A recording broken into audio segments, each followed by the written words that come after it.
Welcome everybody. We're getting all our live streams going here. Some of y'all are joining us on the Zoom. We can only let the first 100 people or so in on the Zoom. Some of y'all are joining us on Facebook Live. It's going to be an incredible night. Our brother Jemar Tisby kicking off the Red Letter Christian book series. All our live streams going here. Some of y'all are joining us on the Zoom.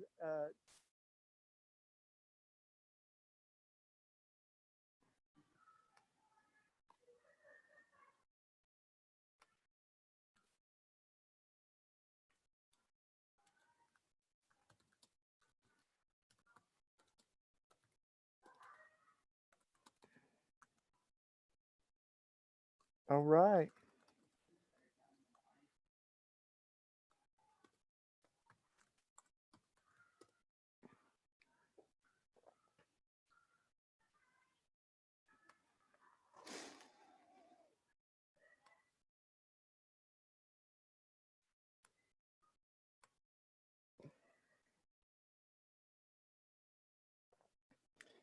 Great.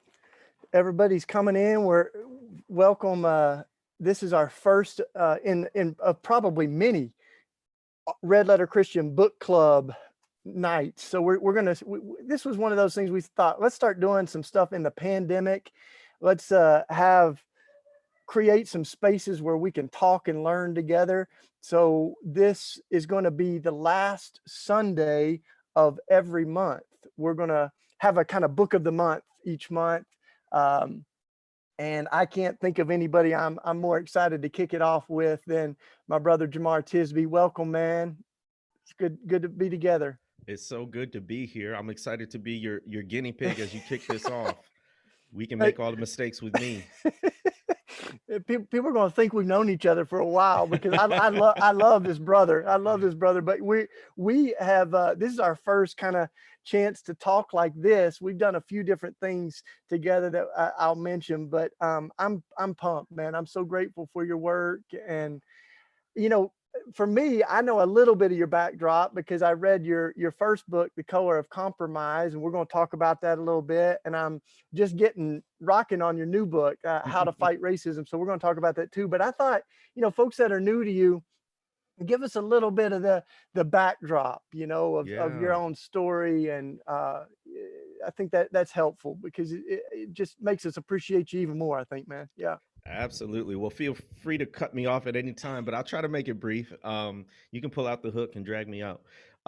So it's probably most helpful to hear a little bit about my spiritual journey. So I grew up in the Midwest, and we were not an especially religious family. We weren't anti-religion, but it just wasn't a big thing in our household. So I started getting serious about my faith and really became a Christian in high school, and that was through the ministry of a white evangelical youth group. And so I've always been thinking about or been present in this tension and this dialogue between race and religion.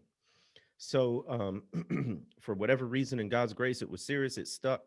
I was serious about my faith, ended up going to the University of Notre Dame for undergrad, which of course is a Catholic school. That was important for a couple of reasons. One, that is where I first got exposed to something called Reformed theology. And I I've got a heard of it. testimony there. Yeah, I got a testimony there. I didn't know what I was getting into. But what I liked about it at the time was it just had a lot of Bible. It was a lot of scripture, and it sort of scratched an itch that I had to deepen my intellectual understanding of the Bible.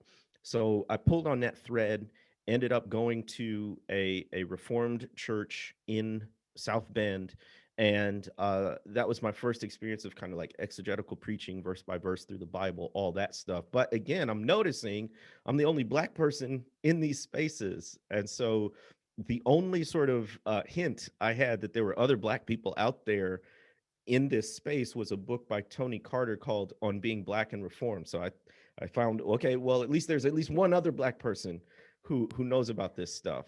So that kind of kept me going. But the other reason going to Notre Dame was important for me, and being a Catholic school was important, was they had something called the Center for Social Concerns, which it blows my mind. We could have a whole conversation about how you wouldn't find a similar, center on an evangelical campus in most cases.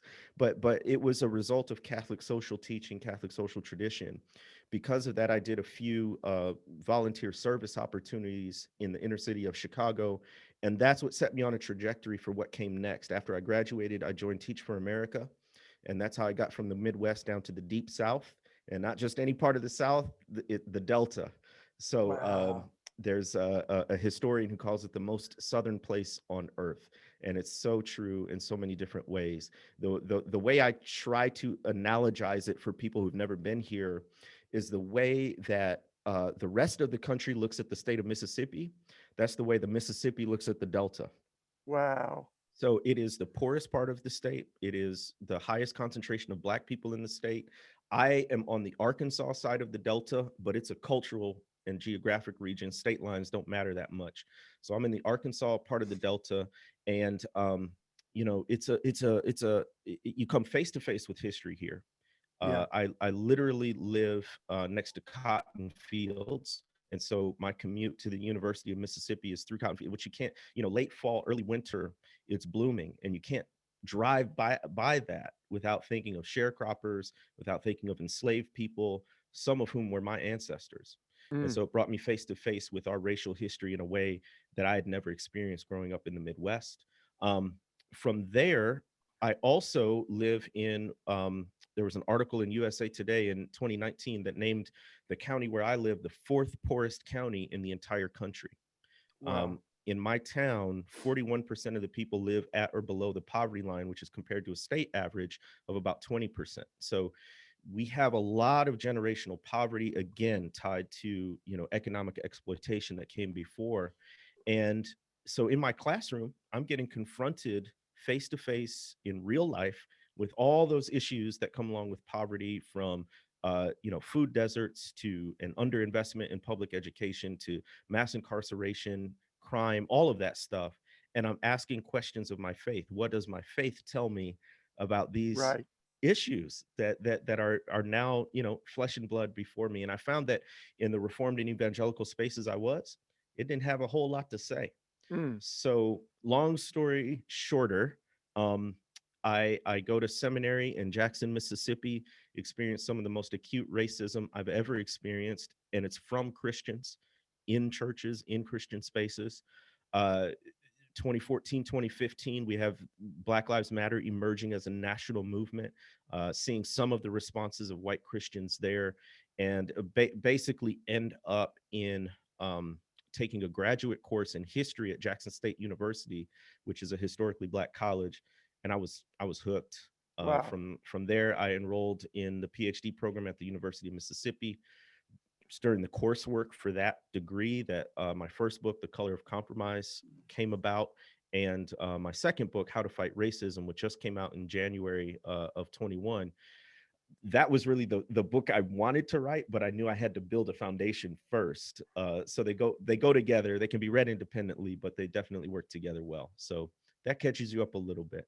Yeah, man, and I'm so glad you did, because I mean I think that probably some of the folks that read The Color of Compromise were looking for the, well, what do we Right, do? You right, kind of right. start your new book mentioning that we want to do something, and but you begin. We're going to dive right in on this, and I should say this first of all, because you and I, we haven't spent a lot of time together. I grew up in Tennessee, and I grew up Mm, kind of in a theological uh, uh, all of these entanglements too. My family was Southern Baptist. My mom raised me United Methodist. Then I got involved in the charismatic movement, mm, got rebaptized. But in the midst of all of it, I was in a very small town, Maryville, Tennessee, East Tennessee, and on our high school was a Maryville High School Rebels, Jamar, wow. and Yep. on our lunchroom trays was the Confederate flag. Oh, On our high school walls, on our football uniforms, they wow. had these little Confederate flags, and it was not. I should just. I'm throwing it all out there, man. When I went to college and I put my high school yearbook on my college dorm room shelf, it had the Confederate flag on it. My friends were like, whoa, Mm, that's not cool, and I I leaned in, I was like, this is not just about football spirit. I started to learn more about things that I didn't have eyes to see, but yeah. have been kind of learning. And then part of why I studied sociology was to keep unpacking that. But I wanted to, like you, I love the Bible, I love Jesus, so I wanted to see how my faith intersects with Mm, that. So I think that's, it's an interesting um, backdrop now as we look at everything going that's on in right. our country, right? And we're going Yes. to get there, y'all. We got plenty of time here, but I want to start with your first book, which um, when you talk about history, you quote Dr. King when he said that our our the lack of dealing with our history of racism is like a boil Mm, that can't be cured as long as we keep covering it up. Injustice has to be exposed, and you kind of, in your own words, you said there can be no reconciliation without repentance, there can be no repentance without confession, and there can't be confession without truth. And it seems like a lot of people are wanting unity. They're wanting some yeah. let's just move forward as a country. So talk a little bit about why we can't get our future right until we get our history right. That's such a great question. I'm glad you honed in on those quotes. Listen, unity has to be based on truth. Otherwise, our so-called togetherness is built upon a faulty foundation that's bound to crumble anytime we come up against stuff that really matters, and where we might disagree. And as we look at the Christian church, my goodness, we have so much to confess to each other and the Lord about, just about the denial of truth before we even get to the ugliness of the truth itself. Right. I believe it was Eddie Glaude, the Princeton religious studies professor, who said the United States is not unique in its racism; it's unique in its denial of its racism.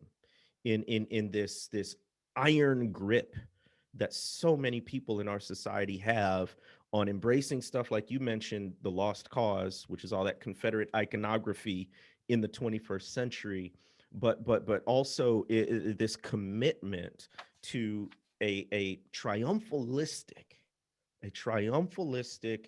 rendering of the founding of the United States. We not even supposed to get into current events yet, but this is why I love history. Man, you saw the backlash against the 1619 project with Right. Nicole Hannah Jones, and the even the written suggestion that the nation's true founding might have been more closely related to race-based chattel slavery than these sort of mythical foundings in 1776 that were all sort of positive for freedom and liberty and justice and all of that stuff. You saw the backlash to where, up to the point where uh, even the White House under the previous administration issued executive orders that you can't teach this stuff, that you can't Right. train people in certain things. And there's even a proposal in the state of Arkansas by Senator Tom Cotton to basically do the same thing and audit the curriculum to excise it of anything that was sort of anti-American, which of course is just truth telling about the massacre and theft of land of indigenous people, of race-based chattel slavery, Jim Crow segregation, and all of that.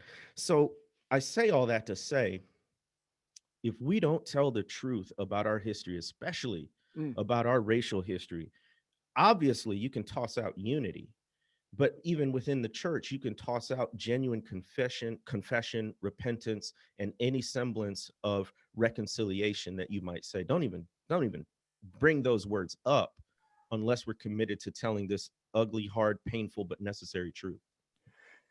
So good. I mean, I wish we could talk about some real stuff tonight. No, it's good.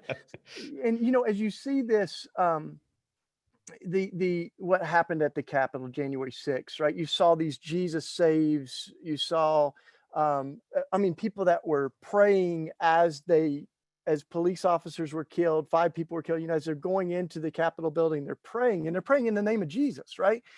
And so you name this really well, and that what some of this is about a mythology that we've created, right? And Brian Stevenson talks about that too, who you and I both love, and at the Equal Justice Initiative, who is also a graduate of Eastern University, by the way. But but he talks about how we won the battle over rights, over civil rights, but we lost the battle over the narrative because we kept moving without challenging that mythology, right? And you quoted, Eddie Glaude, who that quote is just clung to that, where he says, America is not unique in its sins as a country, but we're not unique in the evils. But what may be singular is our refusal to acknowledge them and the legends and myths we tell ourselves, right? So we've created this mythology. I mean, even from Manifest Destiny to the American exceptionalism, and there's a theology there. So That's right. unpack that just a little bit more, and how can we, as one of my mentors said, all you got to do is twist the cross and you get a Mm. swastika. Like that, Yeah. that there are toxic versions of Christianity. And we look at our racial history and we see that, folks that were lynching black folks on Saturday were worshiping on Sunday. And That's right. so what is that mythology, and where can we start to disentangle the American nationalism from a Right. better version of Christianity? That's great. It's very current and very relevant. So I'm taking cues from sociologists on this, like Samuel Perry, Andrew Whitehead. Taking America Back for God is their book. They name it Christian nationalism, but of course, wrapped up in that is white supremacy and racism and patriarchy and misogyny, and all of that stuff. Unfortunately, gets imported to there. One of the things that I'm quick to point out is you'll see people say, "Oh, that's not Christianity," and of course, we know that's not the Christianity that Christ taught. But I'm wary when people say that's not Christianity, because I don't want us to, for a second, to think that there aren't those kinds of people very close. They're in our congregations. They're even elders and pastors. They're leading Bible studies and teaching Sunday school. They are much closer than I think people, particularly white Christians, would like to admit. And the reality is, this is the same thing I'm talking about in the color of compromise, right? So a lot of people are like, well, Jemar, why did you use the word compromise? Shouldn't you use a stronger word for the ways that white people were involved in racism and white supremacy? And I say, sure, we can use all kinds of stronger language, which is accurate. But if we talk about the people who are actually committing the atrocities, the lynchings, the cross burnings, you name it, numerically, that's a small number of people. They had a big impact. But what I'm trying to get across with this idea of complicity is that the most egregious acts of racism can only happen within a context of compromise. That is Mm, to say, it takes the silence, the apathy, the even willful ignorance of a whole bunch of people who never showed up at the Capitol or never burned the cross in order for that stuff to happen. So I don't want Christians in the US to distance themselves too much from Christian nationalism. right. I think we need a nuanced understanding of it. Again, sociologists, historians, other folks have done a really good job of defining Christian nationalism. Perry and Whitehead say this: it's an ideology that idealizes and advocates a fusion of American civic life with a particular type of Christian identity and culture. And they say Christian in this sense means Protestant, preferably, but it spans Catholic and mainline, white, American born, a US citizen, not an immigrant, and socially and politically conservative. And so Mm, you get this whole package with it. And what happens is they take Christian symbols, the cross, phrases, prayers, all of that stuff, and import this ideology into it. The last thing I'll say about this, although there's much more to say, is that this is not new. This idea of sort of a white Christian America, that the fate of the church is wrapped in the fate of the flag, kind of a thing, that goes very far back. And I'll give you just one example. The Ku Klux Klan, which is probably the most well-known white supremacist terrorist organization, had three iterations, three big waves. One was right after the Civil War to reinstantiate white supremacy after emancipation. The third one was during the civil rights movement to push back against Black civil rights. But the second one, in many ways, was the most violent and the most widespread. manifestation of the KKK. And it began on Thanksgiving Day, 1915, when a group of white men, led by a former Methodist circuit rider, so a former preacher, went up to the top of Stone Mountain, Georgia, which is a desecration of in a sacred indigenous site, and on the front of it is this huge bas relief of these three Confederate figures. They go up to the top of Stone Mountain, Georgia, and they do a couple of things. Number one, they burn a cross, which of course is going to become a symbol of white racial terrorism. Number two, they build an altar, and on that altar, they place a couple of items. They put a Bible and an American flag. Mm. And so let's look at that symbolism. You've got the religious symbolism of the cross and the Bible. You've got this perversion of patriotism, this idea of a white man's country, right?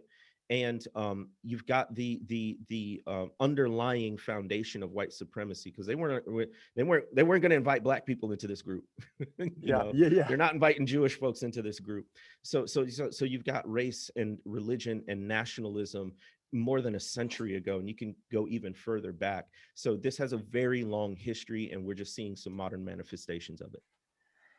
So good. And I mean, I'm thinking in my home state of Tennessee that we still have a statue of Nathan Bedford Forrest, right? One of the founders, the first Grand Wizards of the KKK, is still in the Capitol, and there's been a battle there, to try to get that removed. And it's amazing the layers of resistance. Like some people agreed. Now there's a historic society that has veto power. And it's just amazing how we have been so often better at protecting Confederate monuments than Black lives, right? And all of this has to do with how we remember history, right? And Brian Stevenson talks about this too, and you do as well, that we don't remember history by putting up monuments to the people who were on the wrong side of it.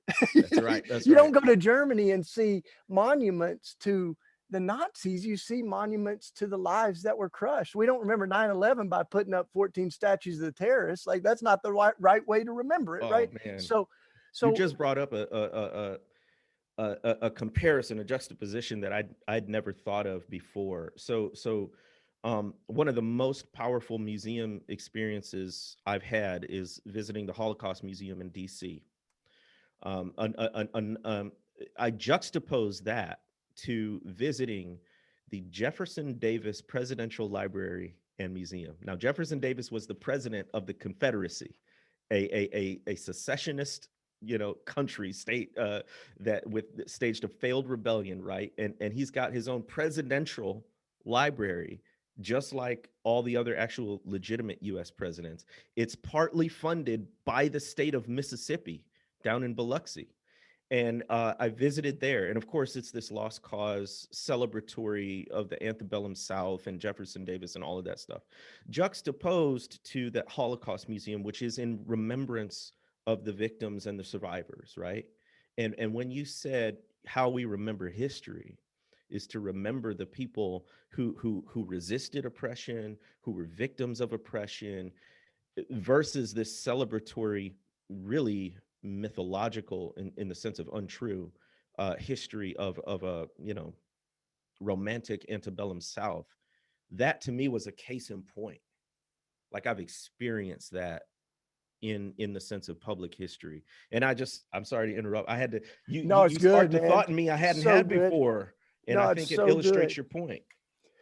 So I want to transition just a little bit, because just as we're thinking about history, and you are a historian, but you love Jesus, you love the church. And one of the lines from your book, it says, there cannot be deep disappointment where there is not deep love. And you love the church, and I think you also want to see us do better theology, right? And one of the things that I think you do so well in both the books, and we're kind of transitioning a little, well, they overlap, right? Like you said, but the How to Fight Racism, you talk about not, resisting the binaries, and one of those things that it seems like theologically that where we get stuck is that salvation is personal and individual, or is salvation a social transformation? and it doesn't have to be either or, you know. That's right. And so talk a little bit about how you think of the big story, right, of God's salvation and redemption, and why it has to be both. So it seems to be a very sort of Western theological tradition to think in terms of binaries. It's either this or it's either that. And there's no in between. And I don't say in between as sort of, take a little column A, take a little column B, mix them together. I mean, there's, more than two options, right? So a lot of times people's understandings of race have to do with whether they prioritize the individual and interpersonal or the systemic and the institutional. Now, in all honesty, I emphasize the systemic and the institutional aspects of racism. That is to say, prejudice works itself out not just through people, but through policies as well. I emphasize that because in the US context, especially among Christians, the overemphasis has been on the individual and the interpersonal. That is to say, racism is just a matter of your personal attitude towards someone else. And the solution then to racism is you just be nice to other people. Some of my best friends are black, right? Like it's the evangelical racial reconciliation movement. Let's get people together in the same room. Let's sing kumbaya, and that's how we overcome racism without any sort of sophisticated analysis of what we do about the fact that if you are a black male, you have a 1 in 3 likelihood of ending up in the criminal justice system, versus if you're a white male, you have a 1 in 17 chance. Without any analysis of the fact that black women die in maternity related deaths at 3 times the rate of white women, without any analysis of the fact that voter suppression disproportionately affects black and brown and poor communities, right? So I personally, in my sort of public ministry, do emphasize the systemic and the institutional. That being said, I understand that racism is absolutely an issue of personal attitudes and relationships. And when we read scripture, you're seeing both. Right, There's right. emphasis on holiness, personal holiness, being like Jesus, be perfect as I am perfect, right? But then as well, the prophets are calling out oppressive leaders all the time. So I just want us to read all parts of the Bible, Yeah, yeah, yeah. and understand it and apply it to our racial justice efforts. S- So good. So yeah, and I think that there's so many folks that have recognized. I mean, Dr. King really believed in that. You know, he said no law can change a heart, but a law can make it harder for you to kill me. You Absolutely. know? So Great point. and maybe let's talk a little bit about how those intersect. You know, because I know there's some folks that are saying, well, you've got to get the policy and the systemic stuff because it opens people up to the possibilities of a different world, right? And there's other folks that go, well, no, this is fundamentally a sin problem, you know. And I've I've written a book on the death penalty, and I wrote a book on gun violence, and what's really clear to me is that when it comes like a lot of these issues, they like guns, it's a it's both a sin problem and a gun problem, Mm. right? Like you can't legislate love. No law is going to change a violent, racist heart. But we also need some laws to change that make it harder for sinful people to do really terrible things, right? And in the civil rights movement, you weren't going to change racist hearts by legislation, but we needed legislation to change so black folks can be Oh, recognized as fully human and swim in the same swimming pools as white folks and vote and go to the same school, you know, so all that. So they're intertwined. But you know, how do you see that kind of dynamic yeah. between the policies and systems and changing hearts? This conversation is just so emotionally and ideologically loaded for people that we actually blind ourselves to the simple basic truths that we understand in other contexts. Here's a very lesser example. If I want to exercise regularly, I'm going to have to do some things individually and systemically to make that happen. So there's an element of willpower there. I got to decide. I want to exercise. I want to do these particular forms of exercise this often, et cetera, et cetera. But we also know that at a certain point our willpower is going to fail us. It's going to be cold and dark outside and I'm not going to want to go running, or it's I had a late night and I'm not going to want to get up early and exercise.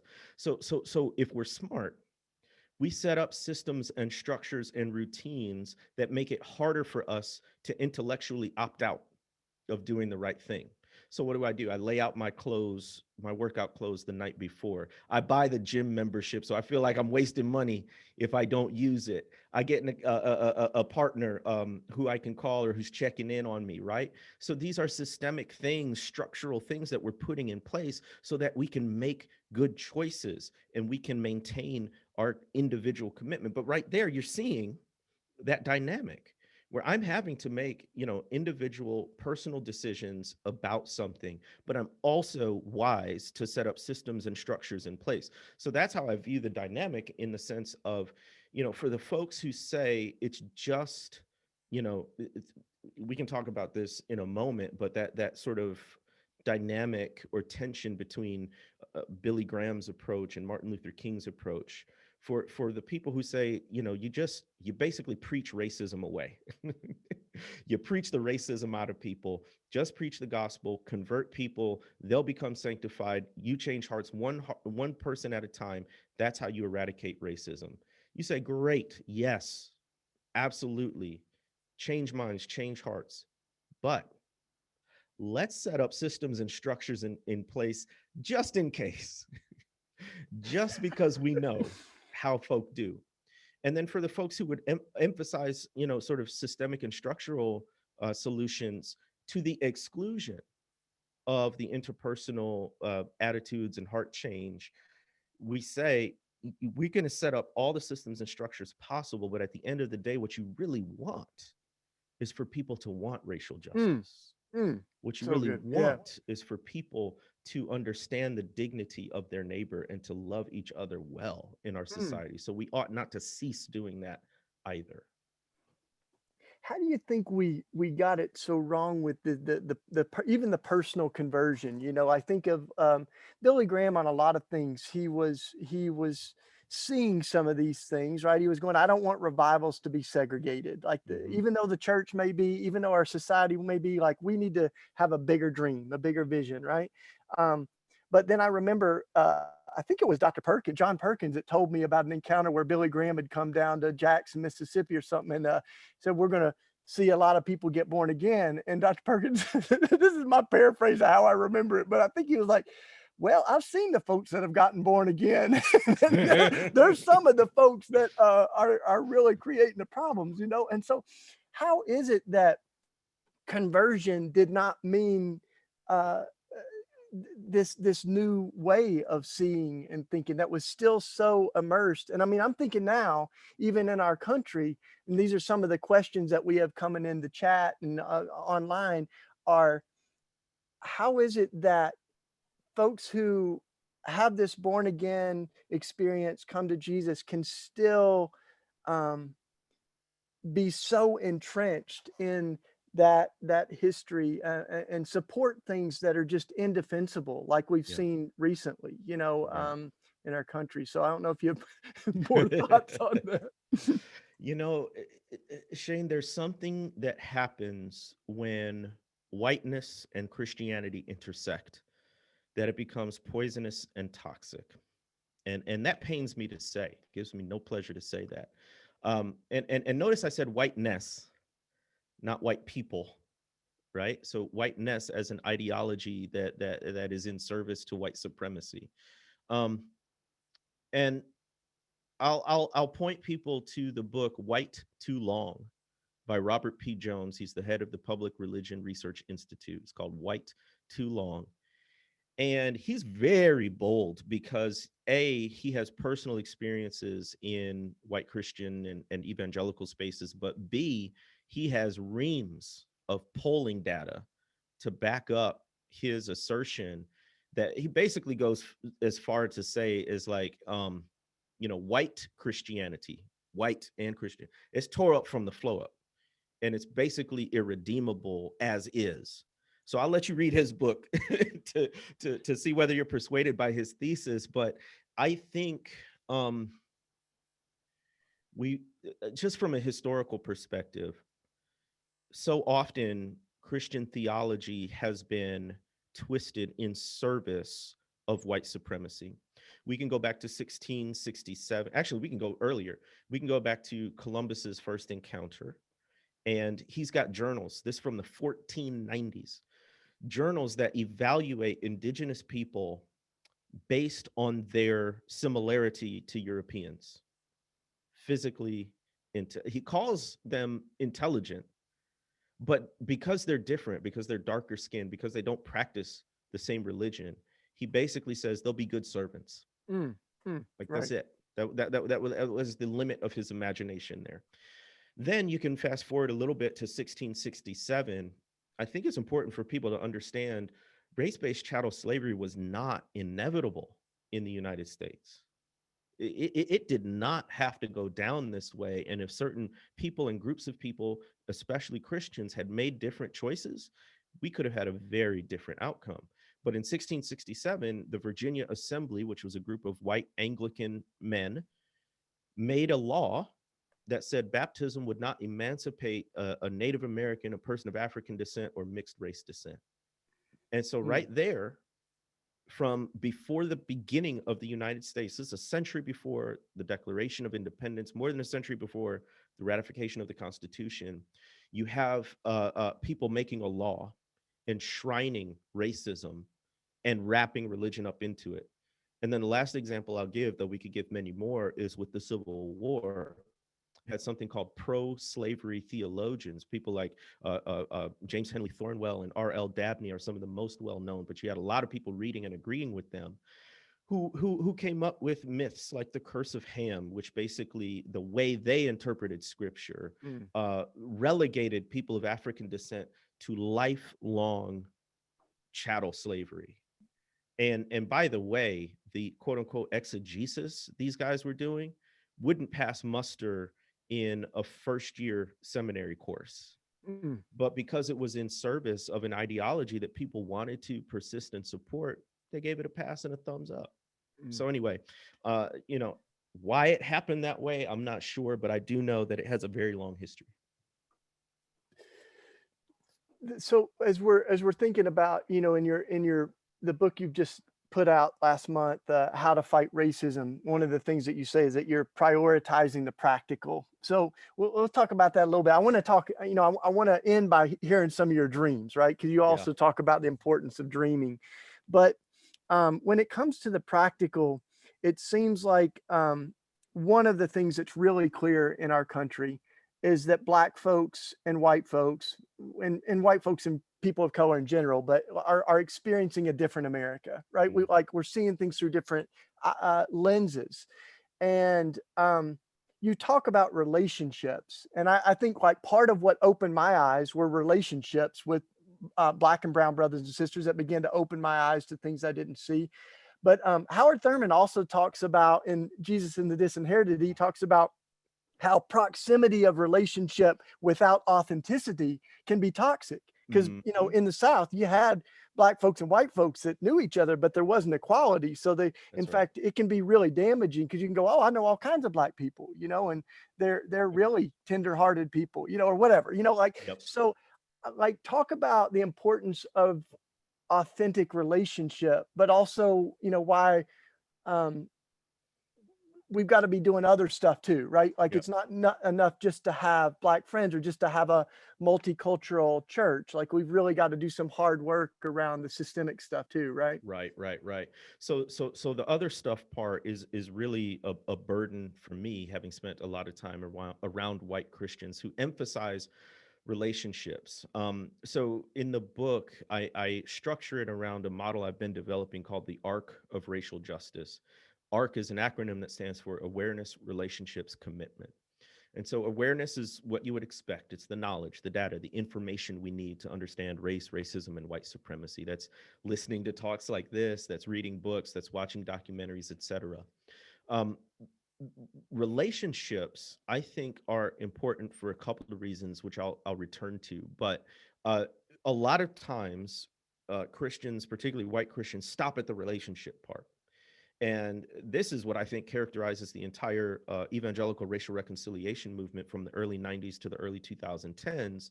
The emphasis was on multiracial churches, these conferences that had diverse panel of speakers. It was on, pulpit swaps and choir swaps, things like that. None of that's bad. It's just not sufficient. What we have to do is work on that structural and institutional level to actually change the way our society structures our interactions around one another, right? So back to the relationship aspect, speaking to Black folks and other people of color, one of the things about relationships is to be wary of toxic relationships. I can remember essentially being guilt tripped into staying in white Christian spaces because people would, well-meaning, they would say things like, well, if you leave, who's going to teach us, or they'd say, if you leave, isn't that giving up on the church, right? Isn't that giving up on Christian? No, it's not, because Christ didn't call us to be in toxic relationship.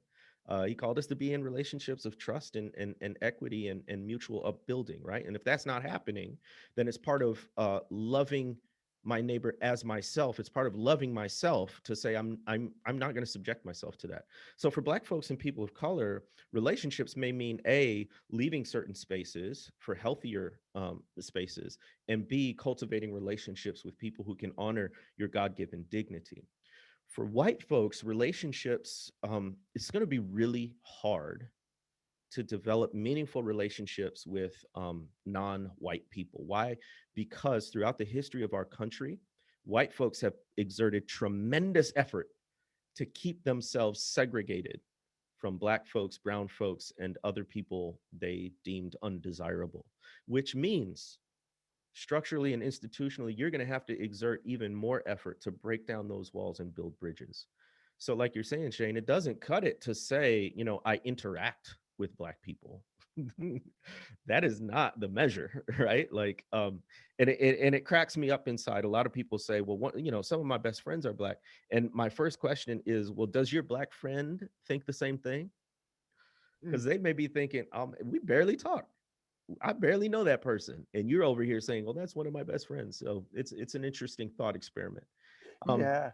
yeah, but I often relationships are think, essential. go Yeah, ahead, go ahead, go ahead. I'm just saying, relationships are necessary, but they're not sufficient in fighting racism in a holistic way. Mm. Yeah, and sometimes I think it's like who you call when your car breaks down, or when your mom is in the hospital, and you're like, Perfect. Yeah. and like how can we grow into those? And I think Dr. King's right when he says it must grieve God that the most segregated hour is 11 o'clock on Sunday morning, but like our Sunday services aren't going to change until our living rooms change, our That's dinner it. tables Yeah. change, Yeah. like our Yeah. like who we call family, like really begins to change. And uh, And I just as, want to say, yeah, go ahead. so much of that is tied to those structural ways that white people have historically put up barriers between them and other people. So, understandably, a lot of people sort of jump to Sunday morning service and say, well, if we can integrate, those churches, then society will change. To which I say, yeah, it would be great to have, truly equitable, dignifying, multiracial churches, which is really hard to do. Read the sociologist Corey Edwards, Korie, in her book, The Elusive Dream, Corey Edwards. Anyway, what happens on Sunday, though, is downstream of what happens Monday through Saturday. And so if we want to see our Sundays change, we got to see the rest of the Mm, week shift, right?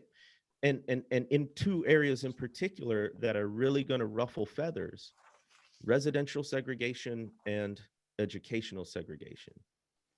Right? So mm, so you just naturally sort of invite people to church who you're around in the workplace or where you live. Well, if where you live is segregated, who are you going to be inviting to church? Who's going to be mm, coming to your fellowship, right? The other part is, especially when you get older, it's harder to just go out and make friends, right? You're not joining sports activities. You're not thrust into a dorm room with people, whatever. So you tend to associate with people where there's some sort of organic connection, like other parents and families at the school where your kids go. But if the schools are segregated, mm, guess what's going to happen to your social network, right?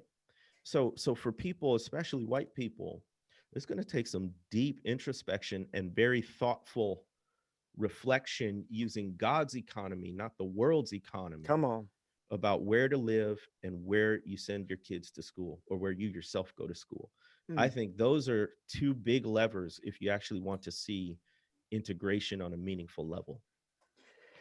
I think the other thing that you get at in both your books and all your writing and in your life too, I think, is that that part of what's happening in our country is some growing pains, right? Where we are experiencing a changing demographic in America, right? Where white folks are becoming a little bit more of a minority.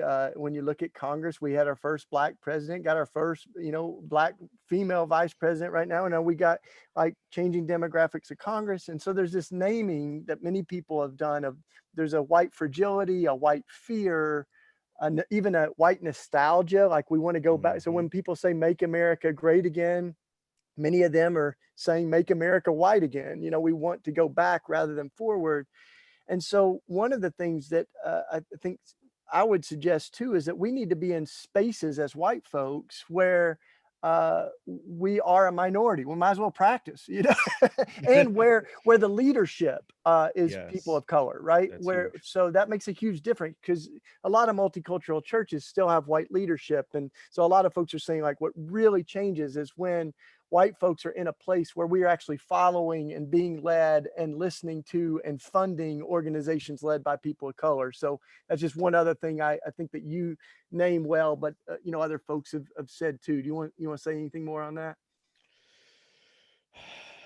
um, I think Van to put Jones it, called it a white lash, right? This yeah, backlash, right? Yeah. absolutely. So if we look at the Capitol insurrection, for instance, that is approximately a result of 2 months of the former president himself, and allies calling for election fraud, which is mind-boggling, right? Because some of the very same Republican elected officials were elected on the exact same ballots that the new president was elected, and they're not calling fraud for that. But logic aside, right?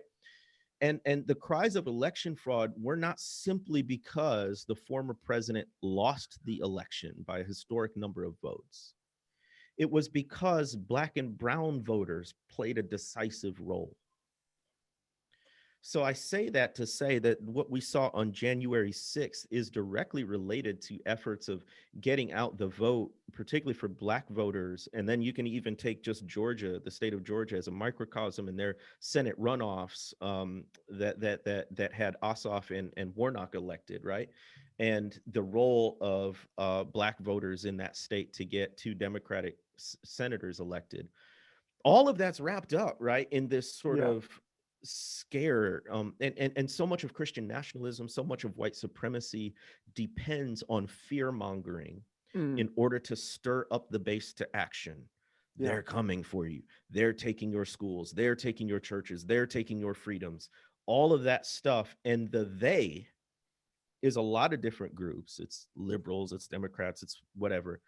But let us never forget that the they is always darker skinned people.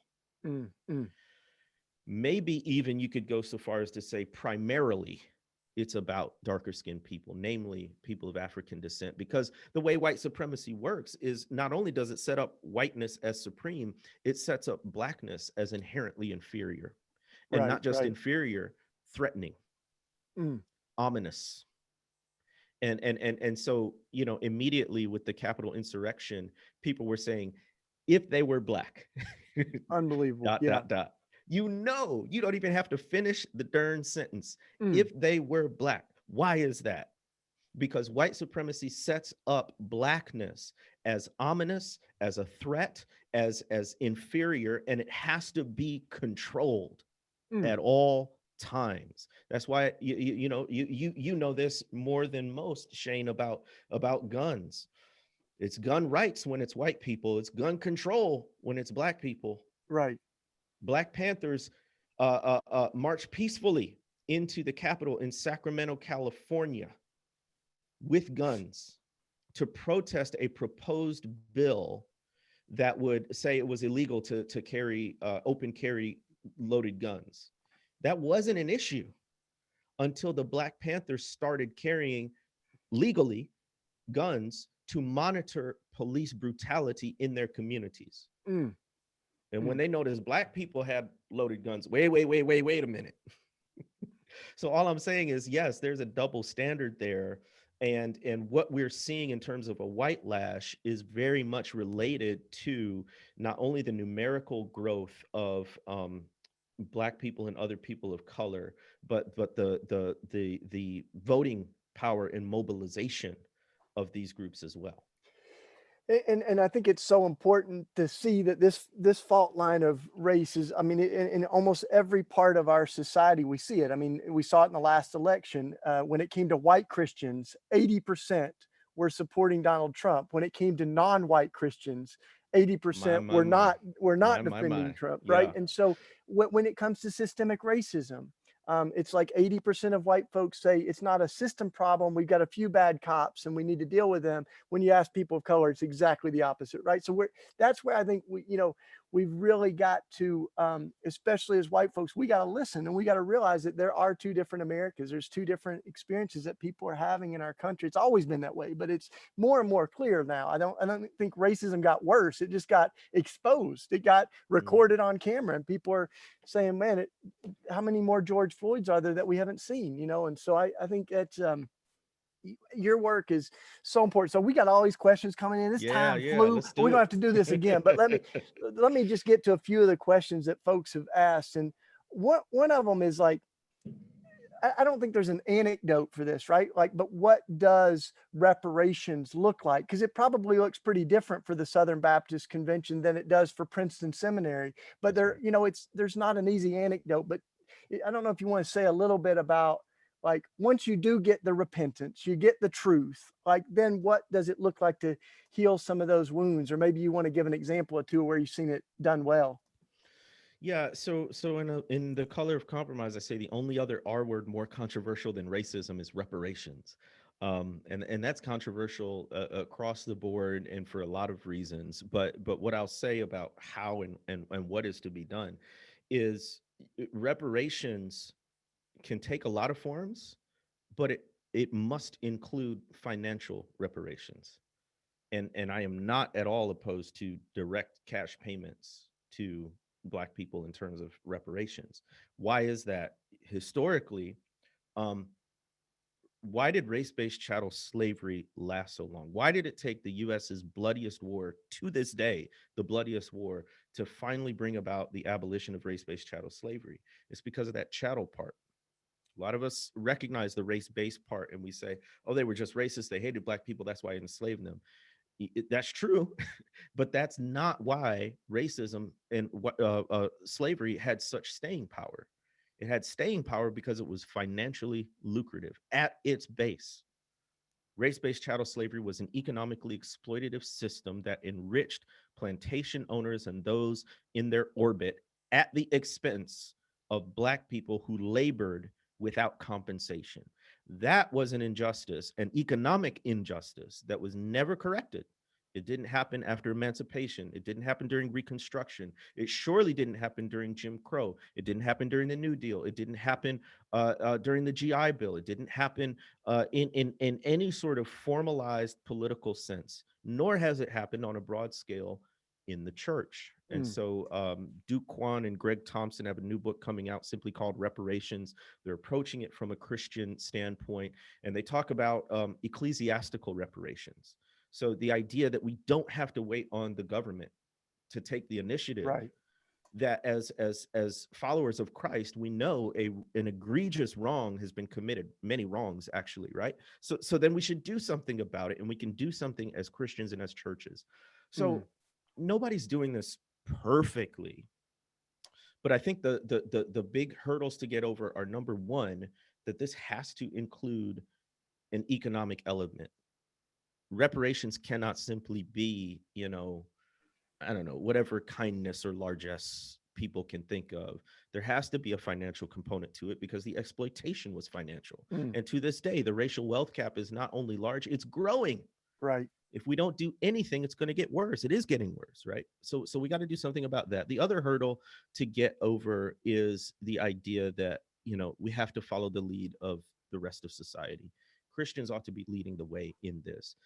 You mentioned Princeton, which set aside, over $20 million for to set up Black studies, but also to help Black students pay for seminary. Georgetown has traced its Right. history. What I'd like to see, and this is not exactly reparations, but maybe it leads to reparations.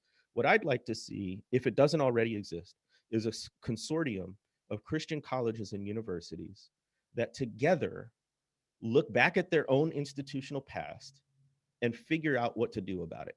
Come on. So that's Yeah. going to involve truth telling. Each of these colleges and universities should come up with a robust report. I could mention a particular seminary that started it, but they ended in the 1960s, and so it fell flat. Um, so they need to issue reports that are honest about it. Number two, they need to go back and apologize and attempt to make repair to specific people who their racism harmed. So often, once we sort of awaken to these ideas of racism and white supremacy, we're like, let's go forward. What do we do differently in the future? I'll tell you what you do.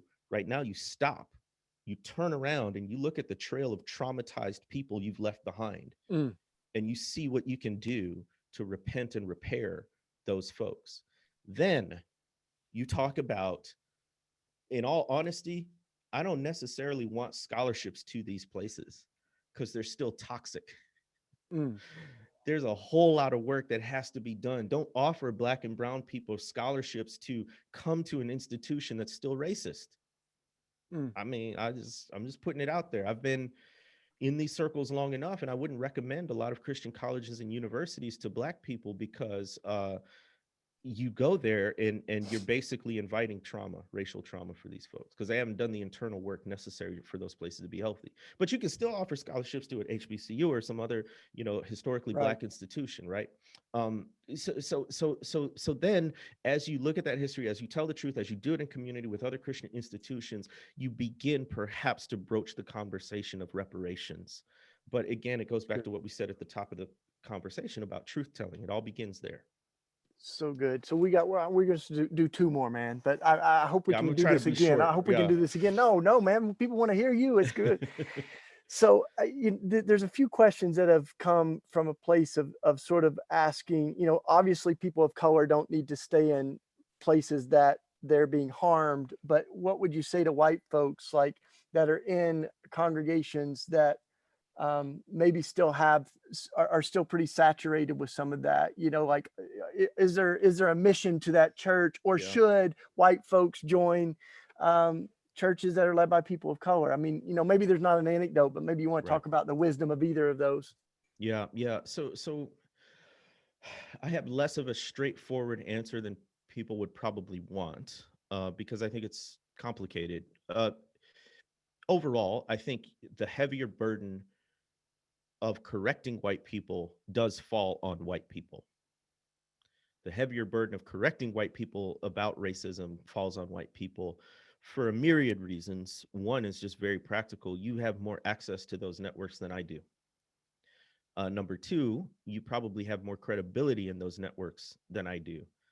I personally have already been labeled Marxist, liberal, communist, critical race theorist. It'll be easy to dismiss me. You might be easy to dismiss as well, but if you're son, brother, uncle, employee, longtime church member, there's also some relational ties that give you some access that I may not have. So for that reason, I think the burden is on white people. The other reason is because white people came up with this stuff.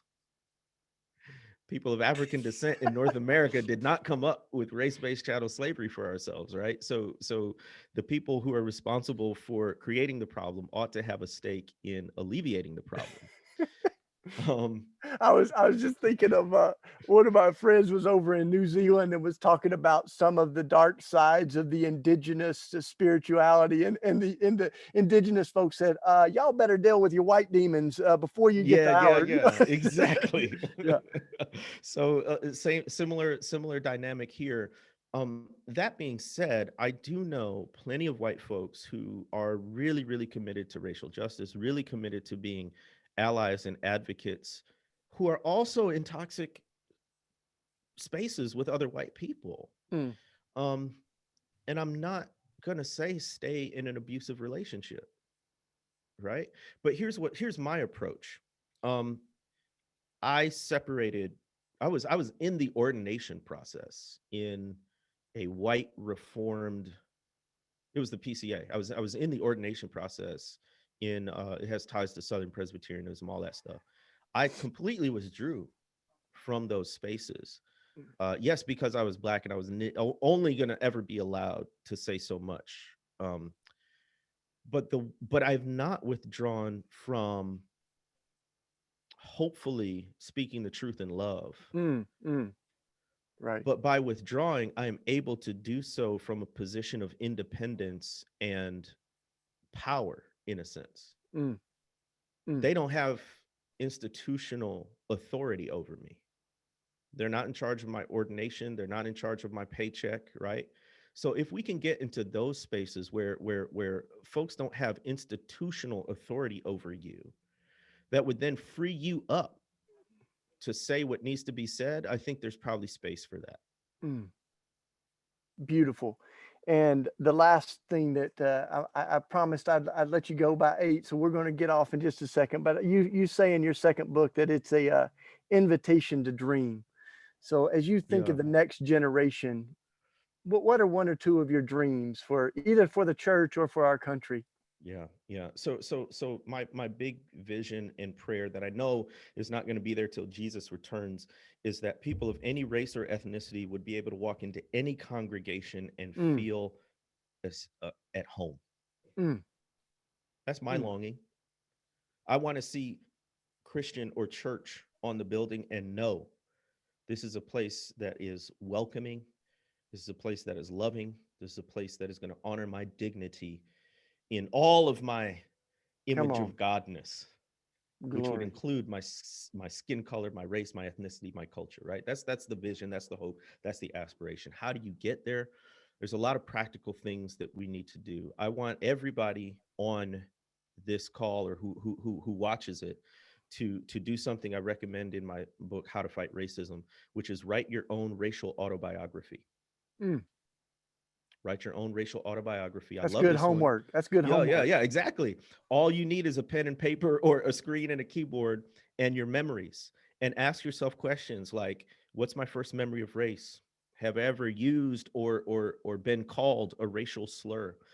What did my parents teach me about race? What's the most vivid memory I have about this? What do I believe about race, Yeah. racism, and racial justice? That I think is this inner journey that's really important to have even before we go out and try to change the world around us. Another thing that I'm hopeful for is that people will sacrificially give to black led organizations, Yeah. right? Like it irks me to no end when white folks, you know, finally get awakened to the issue of racism and white supremacy like 16 minutes ago, and they're able to attract all this attention, get all the posts, all the retweets, all the money. And meanwhile, black folks and other people are colored like, we've been saying this for centuries, Mm, right? And here we are. And obviously, I have personal experience with this with the Witness of Black Christian organization. We are laboring because not all money is good money. We want to be able to mm, say what we need to say without people who gave us a lot of money saying, "Oh, that's too radical, that's too Marxist, whatever." So we got almost no money, right? And meanwhile, Christian nationalist organizations or people who just woke up to the issue of racism yesterday are flush with cash. Meanwhile, the people indigenous to the communities that are most adversely affected by racism and white supremacy are laboring, doing incredible work, but with a lack of resources. So I want to see sacrificial 6 and 7 figure giving to Black led organizations, right? Um, I lastly, thought you was getting ready to take an offering. That was good, man. hey, You can I'm put a in. link in the chat, man. Whatever you want, man. We are doing a capital campaign called the Will You Be a Witness campaign. You can Come just on. visit thewitnessinc.com, thewitnessinc.com, support Black-led Christian ministry. But the last thing I'll say is coming up in June, Juneteenth. Yeah. That is the oldest celebration of Black emancipation in the country. I'm wary of saying this because I don't want white people to co-opt it in a negative way, if you hear what I'm saying. So Juneteenth is very Black centered. Most of the people who celebrate Juneteenth are Black, and we celebrate it as our emancipation. I want more and more Black people to celebrate it as a huge event annually. But I want the nation to recognize it as a huge event annually. But I want white people to recognize it differently. I hope white people commemorate Juneteenth as a time of confession, truth telling, and lament for their historic role in racism and white supremacy. If you jump to the barbecues and the dances and the celebrations right along with Black people without weeping over the fact that we had to fight a civil war to finally emancipate human beings made in the image of God, who your ancestors considered property, I don't want you at the cookout. Yeah. So good. So I could go on and on, but just buy the book if you want to hear more. Yeah, tell people where they can. So your books, again, it's been an amazing hour with Jemar Tisby. His book, you can see it right, photobombing him back there, The Color of Compromise and How to Fight Racism. Where's the best place that people can get it, man? Yep, just go to howtofightracism.com. It is available in hardcover, ebook, audio format, and we just released the video study on Amazon Prime Video if you want to purchase that. Howtofightracism.com. My brother, this hour has been a gift, and you are a gift, man, to the church and to the world. Thank you for this hour. Let's do it Hey, again I've been sometime. looking How about forward to it? this. I admire and respect your work, so I'm honored by the invitation.